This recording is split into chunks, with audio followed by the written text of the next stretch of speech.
Well, $10 each day makes a lot more sense, so I might be doing that. Thank you, Waqar.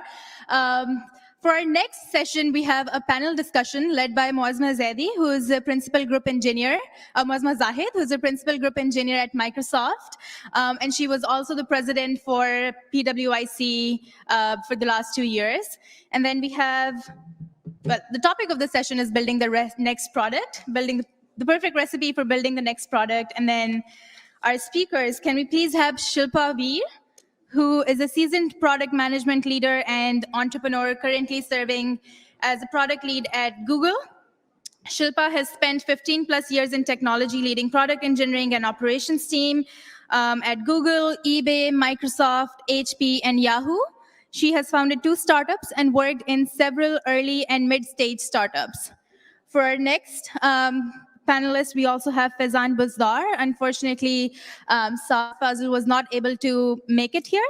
But for Faizan, he is the VP of Product Management at Box. He is a strategic product executive and entrepreneur with a proven track record of leadership, nurturing teams, and shipping high-impact products. Can we please have a huge round of applause for our panelists and moderator? Thank you.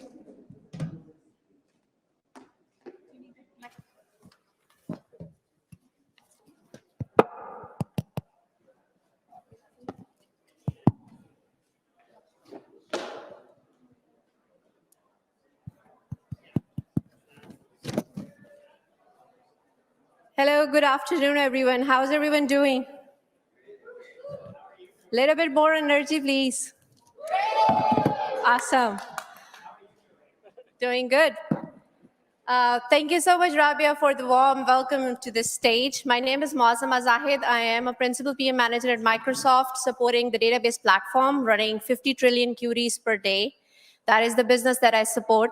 And today I'm joined by 2 amazing product leaders from the industry based in Silicon Valley and one with ties in Pakistan as well.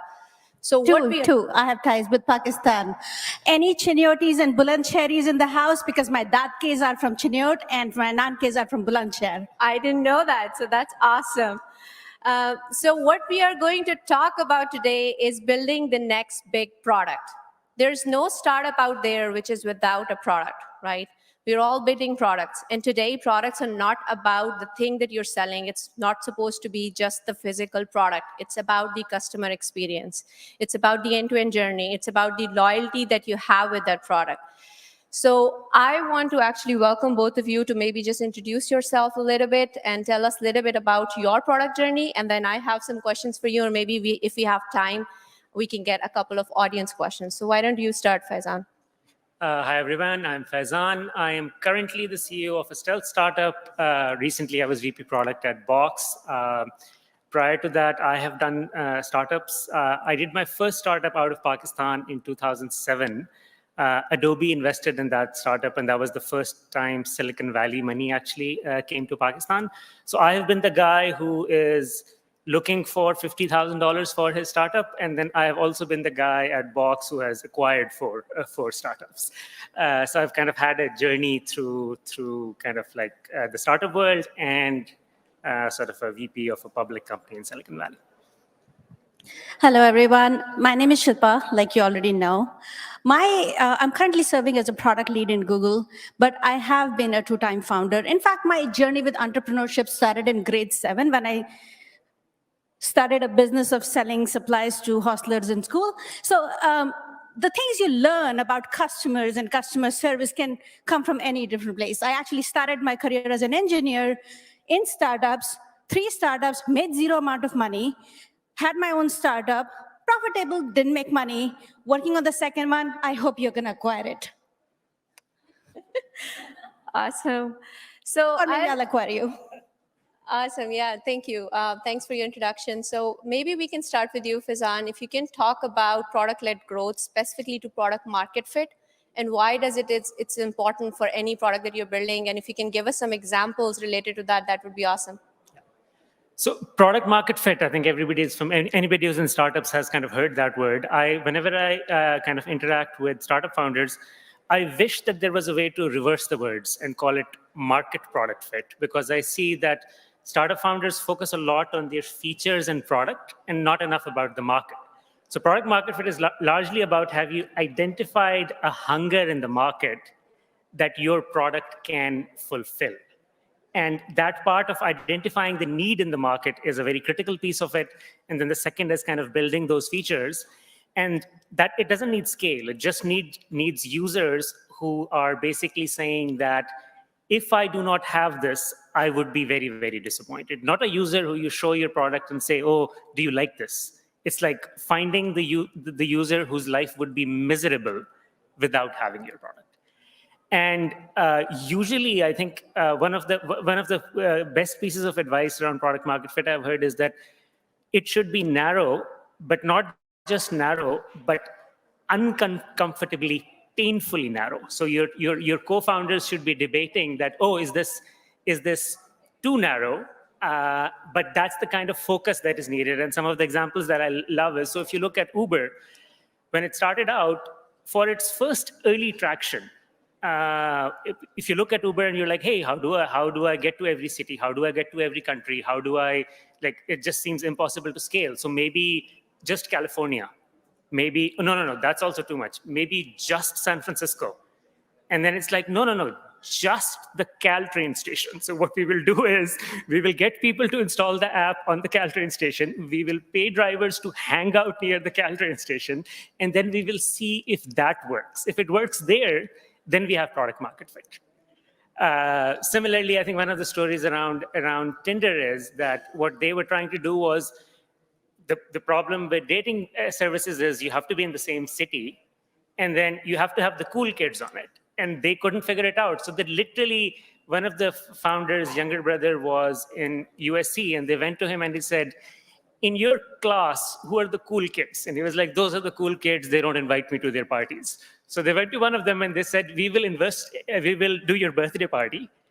Everybody who comes at the door, we will ask for, have you installed Tinder or not?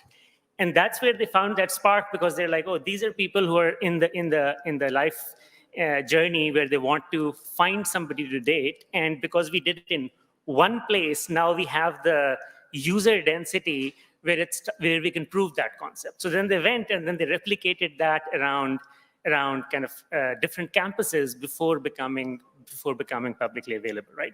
So I think the key concept there is find something that users are kind of users have a hunger for, and then tweak your product till you kind of have those features.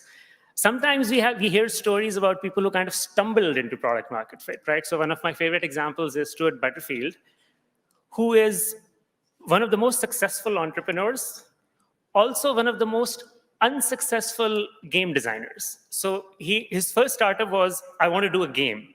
He started a game. The game wasn't that successful.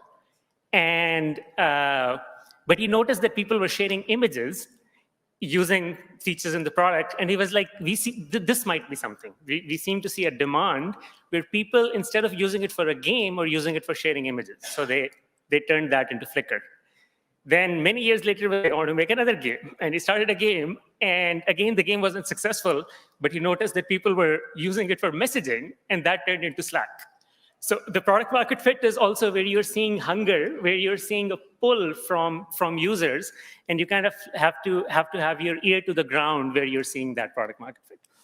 Thank you so much. I think those examples, especially the Uber one, resonates with me a lot, because we as founders or engineers or product managers try to solve like the most complex problem, try to go after this next big idea, but that's not the case. You have to solve that problem for that customer, and that's the way to go. Switching gears to you, Shilpa, if you can maybe talk a little bit about go-to-market strategy. So let's say you found out the market fit and you're doing your research and you have a good strategy about that and you have identified the customer. What is the go-to-market strategy, if you can compare B2B, B2C kind of difference, and then give us an example of like what does that customer loyalty looks like, because it's going beyond that one product. It's about retaining those customers to your product as well. So that would be great. So I'll first talk about the go-to-market strategy. Since this is a startup event, let's focus more on the startups and not so much on the big companies.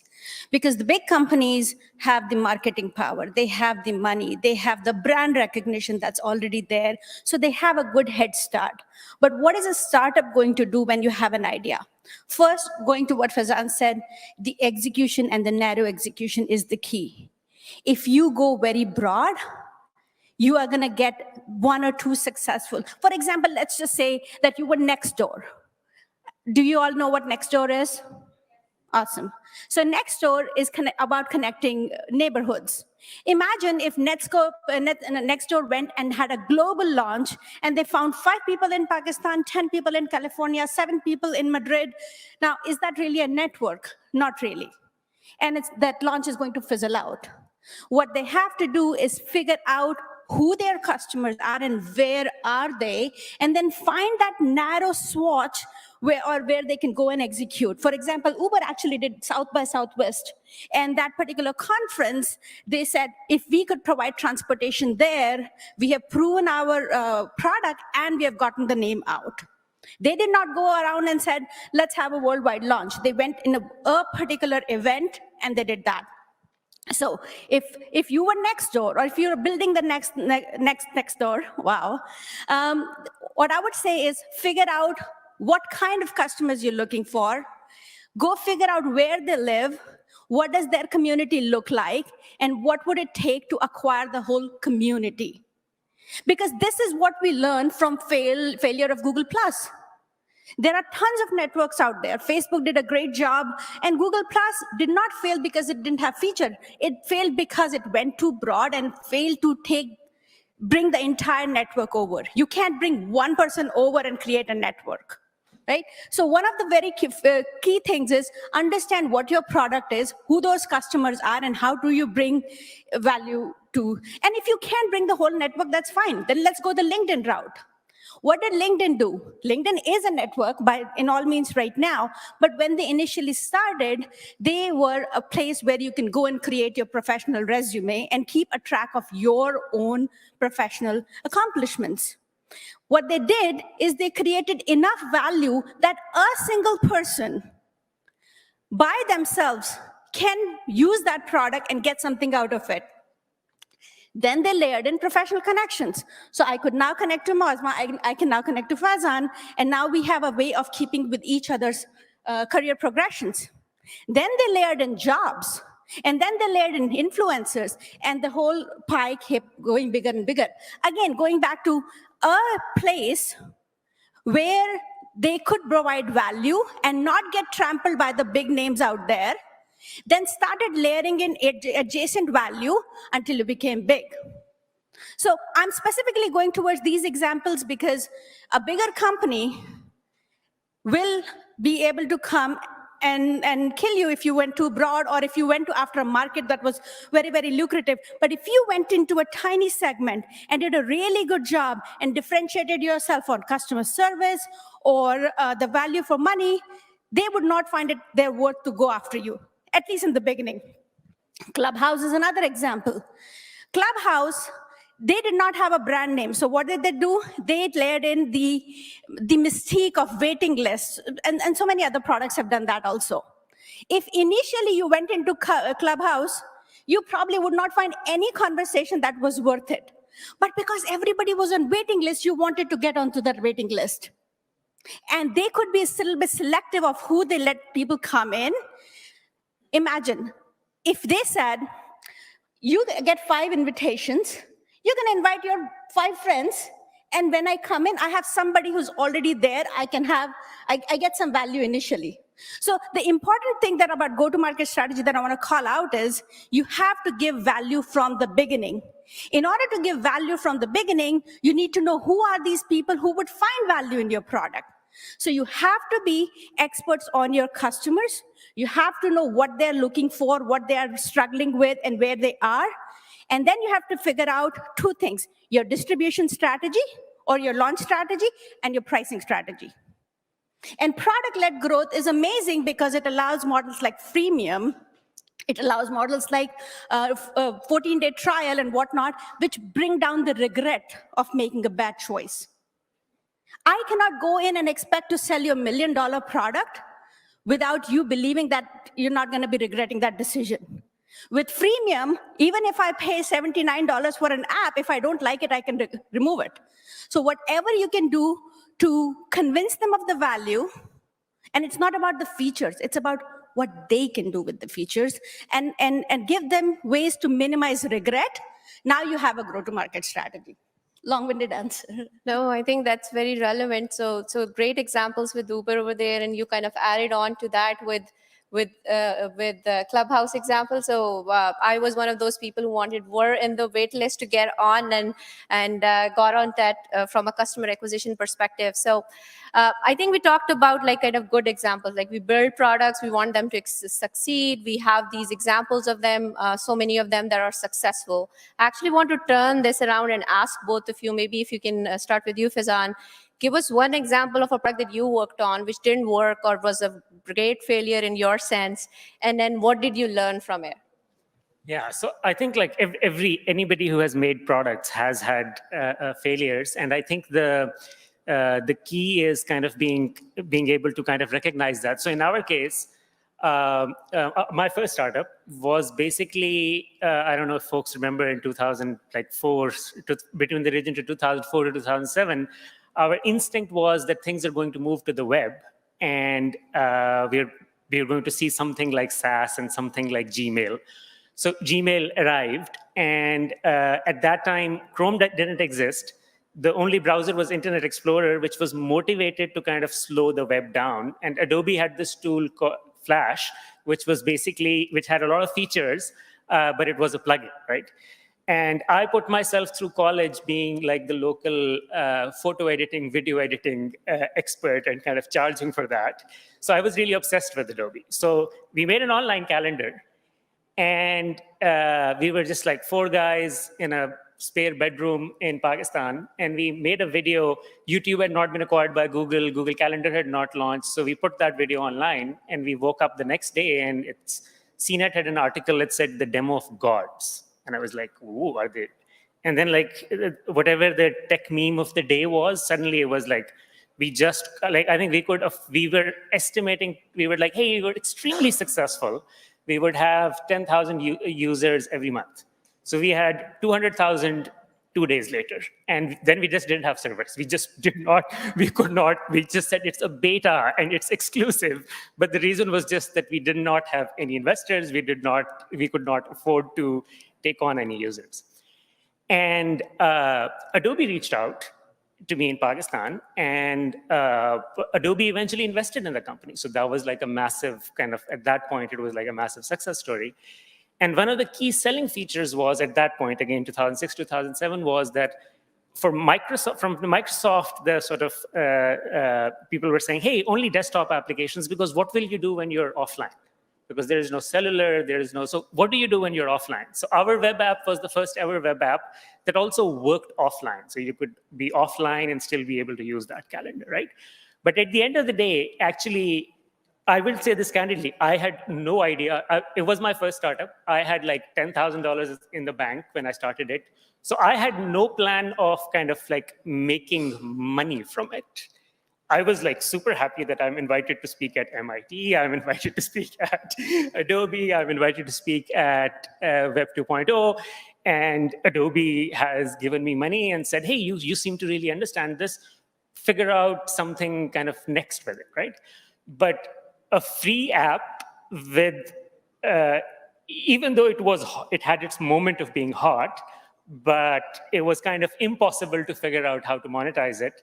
And then simultaneously, iPhone launched, and we all became connected just all the time. So from a timing perspective, it just kind of didn't work, right? For me, I think the thing that I've noticed the most, even while on the other side trying to kind of acquire startups, is that it's really hard to be brutally honest about your own thing, because it's your baby. It's really hard to be honest and say, is it working? Will this work 2 years down the road? Will it work 3 years down the road? And maybe one more kind of aspect that I would add here, when you kind of look at a startup in the long run, one of the concepts that I've seen VCs talk about a lot recently has been founder market fit instead of product market fit. And founder market fit basically just means that if this is the market and this is the idea, then why you? Why you and your co-founders?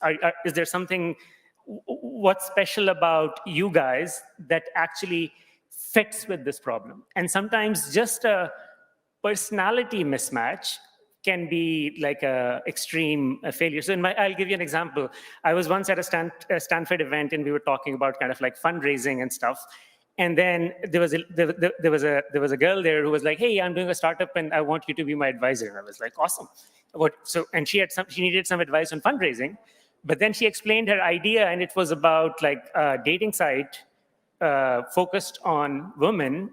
And she started to describe sort of the interaction that happens in bars, and I was like, I don't think I am the right. I can give you an advice on the term sheet, but because you're doing something for which I'm not really an advisor fit, I have like no idea what happens in bars, and I wasn't around here when I was young, so I'm not the right fit. So I think for founders, being very super clear on ideas that fit their personality, that fit their strengths. Are you really good with operations? Are you really good with product and design? Are you really, what is your, from a personality perspective, who are the kind of people that you can recruit? So the same person who can create a really great product might not actually be able to run Uber, because Uber is a lot about operational excellence, and which is also what's happening in Pakistan now, right? So if you look at Pakistan, there is a lot of opportunities in companies that have operational excellence. Gig economies work well. There is low-cost labor available. But almost all gig economy companies there isn't a lot of tech differentiation between Uber and Lyft and Careem. There is operational execution difference. So if Uber can't figure out that in Pakistan, people must pay cash, and if Careem figures that out first, they just have on-the-ground operational excellence. And the opportunity in Pakistan right now, because Pakistan is going through what I think Peter O'Theil in 0 to 1, he calls like maximizing on opportunities, which are more about industrialization rather than proving the 0 to 1 for the first time. So if there is an Uber in the US, there will be a Careem. If there is a DoorDash, there will be Food Panda. If there is Amazon, there will be Daraz. And on the ground, that's why if you look at the market today, even from an investor perspective, you actually have to put in the money, because you know that at this point, it's about operational excellence and growth, where whoever runs the fastest, whoever grabs the more land will actually win. Great, thank you for those examples. So Shilpa, do you want to add some failures or some learnings, any of the experience that you have? That would be great. Sure. By the way, Faizan, you took the example that I was going to give, which is about the Uber and the cash. So I'm going to have to find something else. So coming to failures, if anybody says they have not failed, they are lying or they are completely in their bubble, right? Very first startup that I did, we were on the mission to give you an online identity that would stay with you for the rest of your life. It was your e-code. It was your digital social security number, so to speak. And if you ever changed email addresses or addresses or whatnot, people never have to update their address books. They could just go to your e-code and your contact information would be there. Within first year, we got 1 million customers and we were on a high. We were growing fast. We were doing amazing, very happy.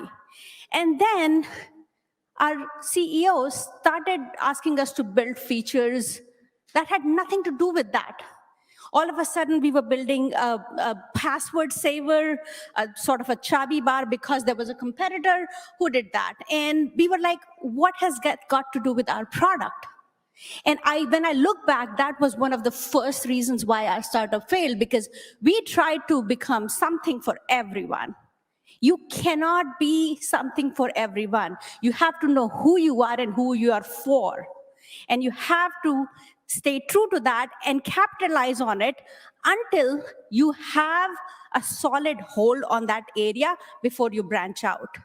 If Uber had gone into Uber Eats way too fast, they would have lost the market share to Lyft and others.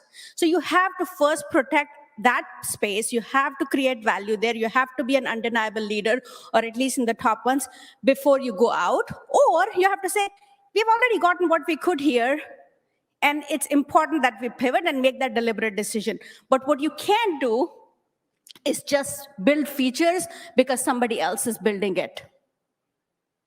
Somebody else is building it because their customers have a problem. If your customers don't have the problem, don't solve it. The second reason why our startup failed was because we became too big, but we were way ahead of our times. So all the OAuth and all the single sign-on that is happening today, that is what we were trying to do along with that e-code. We said that your e-code is your identity, and you should be able to log into every site using that. But the ecosystem was not ready for it. So going back to Wakar's comment earlier about timing, it is important to first say, I am ready. Is everybody else ready around me or not? Is the infrastructure ready or not? Imagine Netflix. Instead of a mail by DVD, they immediately went on to streaming. The televisions didn't have the capability to support it. That would not have taken off. So you should know where you want to go. You should know what that end game is. But you have to take a look around and say, where am I right now? What's the best next step? And we didn't do that. We directly went on to that end state, and we said, we are ready, so you must be too. And that's why we failed. Thank you so much. I wish we could go on and on. We have so much to learn from both of you. I will take one audience question. We don't have a mic in the audience. We have one last minute. If anybody wants to ask a question, that would be your chance.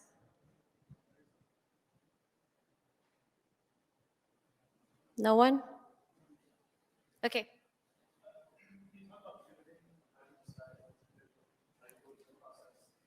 Yeah, so question is, how do you pivot and what do you decide on the pivot? So Shilpa, you want to take that? Sure. There are a few different factors that you have to consider, right? Pivoting, in a way, is a diversification. It could be a diversification strategy, or it could be a survival strategy, right? So you first have to take a look and say, my current work that I'm doing, is it working out or not? If it is not working out, then can I tweak my product, or can I tweak my strategy and go into a different target segment using the same product? So can I change my market?